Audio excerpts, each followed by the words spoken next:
అణు నిరాయుధీకరణ ఒప్పందం నుంచి బయటకు వచ్చేసినటువంటి రష్యా తను తయారు చేసుకోవడం కాకుండా తన మిత్ర దేశాలను కూడా అణు సామర్థ్యం వైపు తీసుకెళ్లే ప్రయత్నం చేస్తుంది. ఇరాన్లో 8 అణు విద్యుత్ స్థావ కేంద్రాలకి ఓకే చేసింది. దానికి డబ్బులు ఇరాన్ ఇస్తుంది. తద్వారా వీళ్ళకి ఆర్థిక ఆదాయం. రెండవది, తద్వారా అక్కడికి యురేనియం సప్లై సులభం. వాటిని అణుబాంబులకు వాడుకుంటే ఆపగలిగే వాడెవడూ లేడు. వీళ్ళిద్దరూ తెగించేశారు. అంటే అమెరికా ఏదో ఆపేస్తుంది, ఇరాన్ ఏదో చేసేస్తుంది. ఇదివరకటి రోజులు కాదు, ఇరాక్ లాంటి రోజులు కాదు. అన్ని దేశాలు కలిపి యుద్ధం చేసేసి దీన్ని కంట్రోల్ చేయడానికి. ఆఫ్ఘనిస్తాన్ అలాంటి రోజులు కాదు ఇప్పుడు.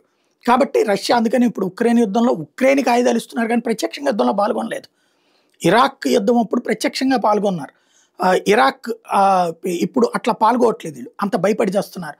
రష్యా జోలికో ఇరాన్ జోలికో వస్తే ఒక అమెరికా మీదకో లేకపోతే కనుక ఏదో ఇదివరకు అప్పట్లో ఇరాక్ పాపం ఇరాన్నే టార్గెట్ చేసింది, మిగతా దేశాల జోలికి పోలేదు. కానీ కొడితే ఈసారి బెత్తరబోయే పరిస్థితి వస్తుంది.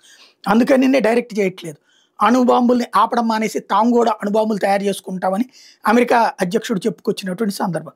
ఇప్పుడు ఈ అణు విద్యుత్ కేంద్రాల పేరుతో ఇరాన్కి అణ్వస్త్రాలు తయారు చేయడానికి కావాల్సినటువంటి సామర్థ్యాన్ని రష్యా ఇవ్వబోతోంది తెగించి.